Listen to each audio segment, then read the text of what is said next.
Ever since being announced at E3 2018, Halo Infinite has had one of the most inconsistent rollouts of any game that I've ever seen.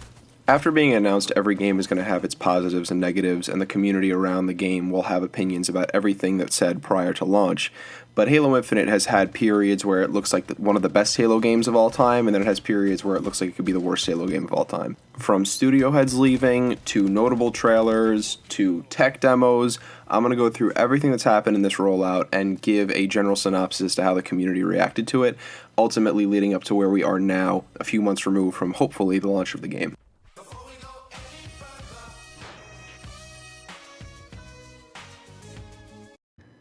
So first things first, the game was initially revealed at E3 2018 with a cinematic trailer that didn't really feature a lot of story beats, but was more so just to give the vibe and atmosphere of what the game would eventually become, and just sort of show the general design philosophy for the game, or the direction that would go in.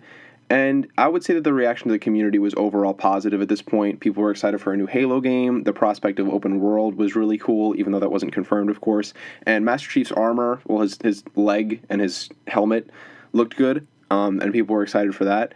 We also got glimpses of Forerunner architecture, and that was one thing that the community was very positive towards, a return to the Bungie days of simplistic design. So that got the community extremely excited, but overall there just wasn't enough for the community to be overly excited for the game, but the reception was still extremely positive, and it seemed like the community was finally excited for a Halo game again. All that being said, the open world direction did kind of concern some people, and it definitely seemed like a very unique Halo game to the ones that we've gotten before. So I'd say the community reception was like 70% positive at this point. I'm going to be keeping a meter here just to kind of give a numerical value for how things would change the community's perception of the game as we got closer and closer to release.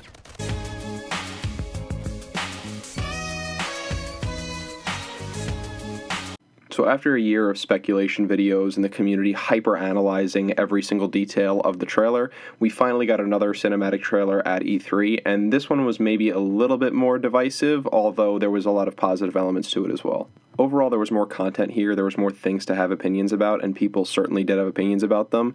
We got to see Master Chief's armor in full, we got to see a side character, we got to see a general plot of the game that would continue to be followed up until this point. We got a better idea of where the direction of the game was headed, just as far as art style goes, audio design, visuals, and writing. And it definitely seemed like there was a lot of potential for a story like this, although some people didn't like how personal the story seemed to be getting, with the pilot having a personal story about trying to get back to his wife and family, and seeing that hologram and kind of crying. People were kind of thrown off by that at certain points. People see Halo as a machismo game that should just be about Master Chief murdering thousands of aliens, and to a degree I get it, but you're just holding back good storytelling, in my opinion, so I was not upset about this. I thought that this trailer was phenomenal, personally, but at the end of the day, this is the Halo community. They can't do anything right in some people's eyes. If they got Master Chief to go to, like, a children's hospital or something, people would be upset because the green was too deep in his costume or some shit like that, or, like, he's supposed to be, like, 7'3", and he only looked 6'9" or something, you know what I'm saying? So people are always going to find something to be upset about, but at the end of the day, this is probably, like, a 75%. This is also a really positive moment for this game's rollout. So at this point, we have the biggest moment thus far in the game's rollout. It still might be the biggest, most publicized moment in the game's rollout, and unfortunately, it's also the most negative one. This completely destroyed not only the community, but just the game's perception as a whole, even outside of it. This, of course, I'm talking about the E3 2020 demo. This game was supposed to be released in 2020. This demo really single-handedly caused the game to be delayed, and rightfully so, because the game did not look finished. We all know the story behind this, whether it be the texture pop-in, the weird graphics, Craig, obviously, the weird animations that were going on. It just didn't look finished. It didn't look like a product that was going to be ready, and honestly, since seeing other things about this game and the content that they've cut, I know this isn't a new opinion, but I cannot imagine what this game would have looked like if it would have came out in 2020. This game would have been worse than Cyberpunk. This game would have been insane. Somewhere between, like, Cyberpunk and, I don't even know, that fucking one game with the motorcycles back in, like, 2008, you know what I'm saying? Riders Republic? Nah, that's the Ubisoft game. What the fuck am I saying right now? But that one game, you know what I'm talking about. But even with all the negatives that it got, the game still did look fun, and at least for me, I saw really, really great fundamentals and design philosophy. Just for me personally, what I wanted out of Halo, and I think a lot of the community also agrees. The open world did look really cool. The gunplay looked smooth and fun. and character design was pretty good as well, so I think all the fundamentals were there. It just needed a lot more polish. I could go on about everything that happened in the trailer, but there's been so much content made about it, and I'm sure anyone clicking on this video already knows how this was received and what happened during this time period, so I'm not going to go into it any further. I'm going to also bundle like the first delay within this for the rating, just because they happen one after the other, and at this point the community reception was the worst that it's ever been so far, and hopefully we never will go past this point again until the release date, or, past the release date to fuck out of here, right? But I would say at this point, the community was like a 30% positivity. I don't think many people were thinking that this game was going to be good, let alone great. Beautiful morning, yeah, the sun in my morning, babe. Nothing in the water.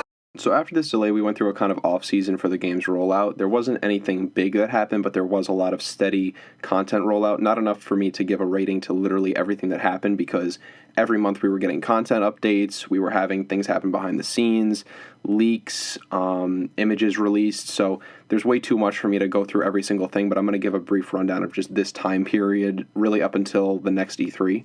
After the E3 demo, there wasn't really a whole lot of places that the game could go except up, and in this time period, 343 did do a lot of work to try to get back the good graces of the community, and I would say they were successful in that. A lot of things happened, both negative and positive, but the highlights are, first off, Christopher Lee, the studio head, leaving 343 Industries and Halo Infinite. This was really the first thing that happened after the delay, and it got people even more worried, and rightfully so. This was the person who'd been working on the game for the majority of the time it was in development, so people were scared as to why he was just leaving, and he wasn't the only 343 employee that would go on to leave, but he was certainly the most impactful one. But there is sort of a silver lining, because after he left, the godsend, Halo's Gabe Newell, Joseph Staten, hops on the project. And at this point, the community is extremely excited to see what Joseph is going to do with it.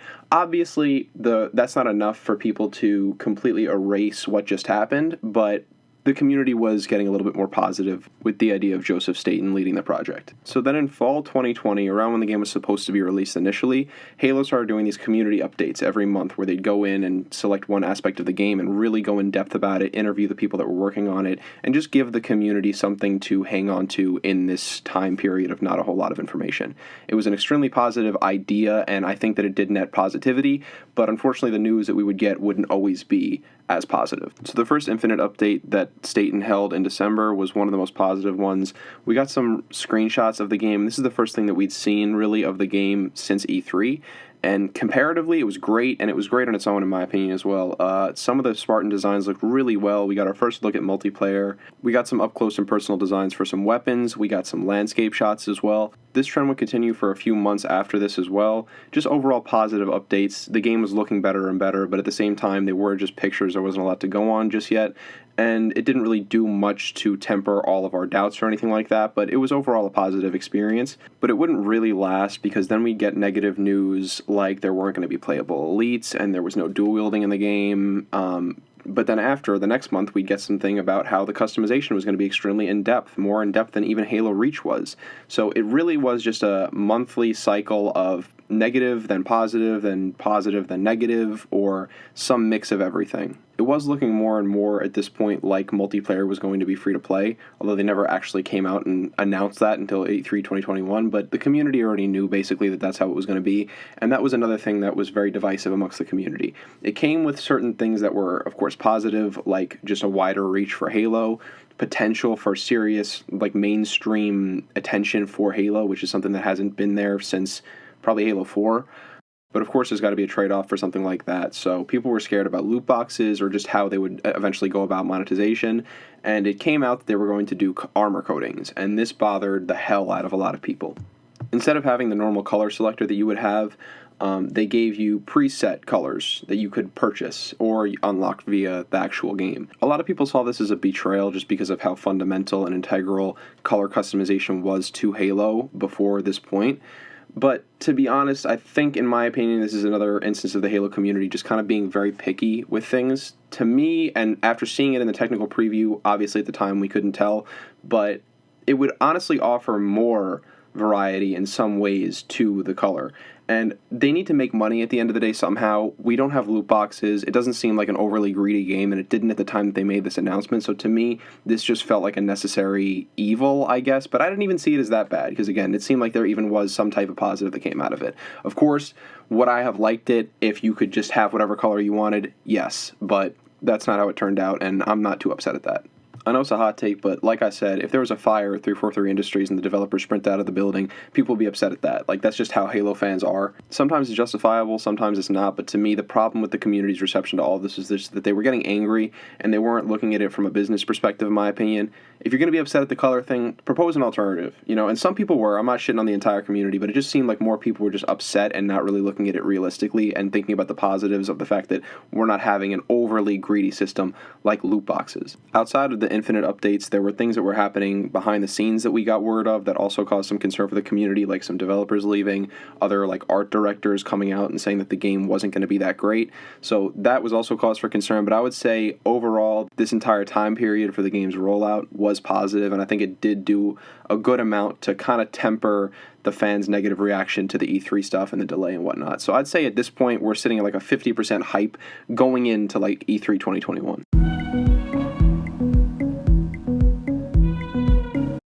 So just as last year's E3 destroyed the community and made everyone extremely worried for how the game was going to turn out, what 343 would do with this E3 would honestly change the entire perception of the game and brought that positivity back that we haven't seen since before E3 2020. They would go on to show multiplayer, actual gameplay, new mechanics, new systems, new abilities, new weapons, new vehicles, and everything that we saw was pretty much positive. Everything that we saw was just unique to Halo Infinite. It felt like Halo finally again, but it felt like a new update on it. The only thing that really bothered people was, of course, the S word, which is always going to bother people.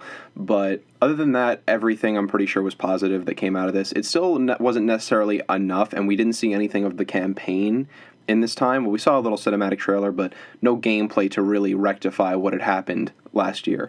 But at the end of the day, this was a very positive moment for Halo Infinite. This is the most positive that it's really been as far as like a big shift. I would say at this point, the community and outside of it, people were sitting at a solid like 80% positivity looking at this game.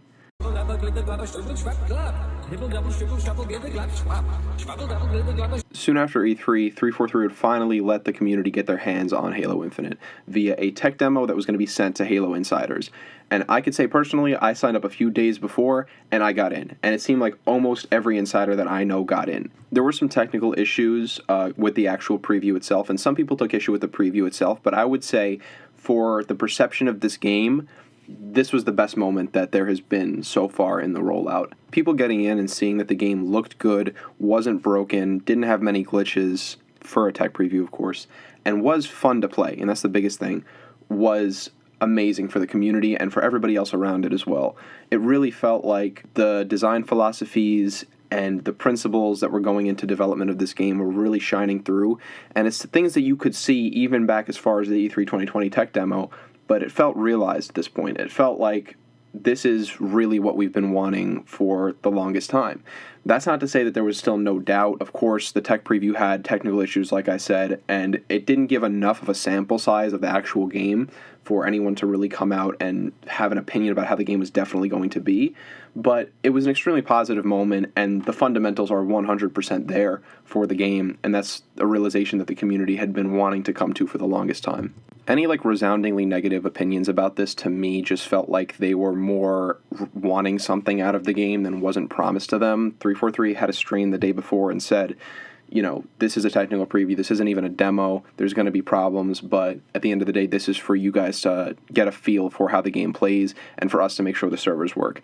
And with COVID and everything, it felt like it was an acceptable decision for them to make just for a development choice, but it wasn't all positive, and I do get that some people wanted more from the tech demo. So I would say at this point, we can't get to 100 because it's the Halo community.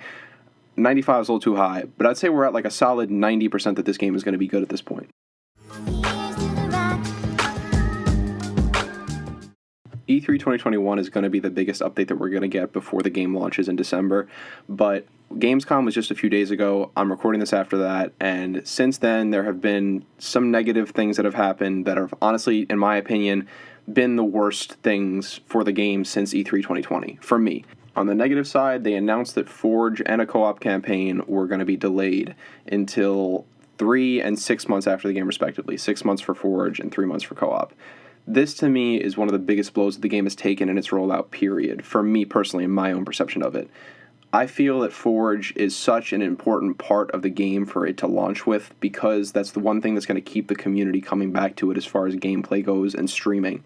And that's so important now. With them going free to play, it seems like they want to hit a mainstream market, but to me, they don't have that mainstream thing.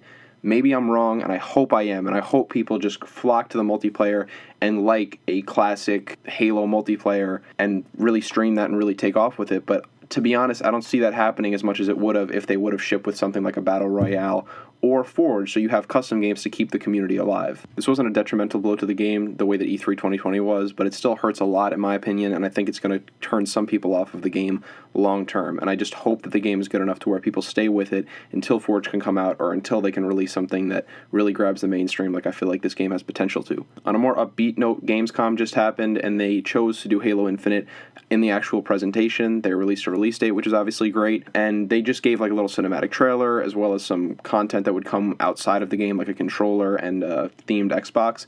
And this is overall positive. It wasn't great, and it didn't do enough to gain the good graces of the community back after what just happened with the Forge and co-op delay, but it was still cool, and I think the trailer was good, and it seems like a good direction for multiplayer in my opinion. I would say at this point we're at a solid 80% of people think that this game is going to be at least good, just have a general positive outlook on it. But at the same time, it's been so inconsistent, and it just felt like throughout this rollout, as much as there's momentum and as much as there's good things, there has to be a bad thing that comes on the other side of it. It seems like this game just can't hold its momentum, but here we are a few months from release, and it does look like it's in a good spot, at least. We haven't seen enough of the campaign, in my opinion, since the 2020 gameplay demo. I really would have loved to see more of that. That's the biggest thing for me, and of course Forge.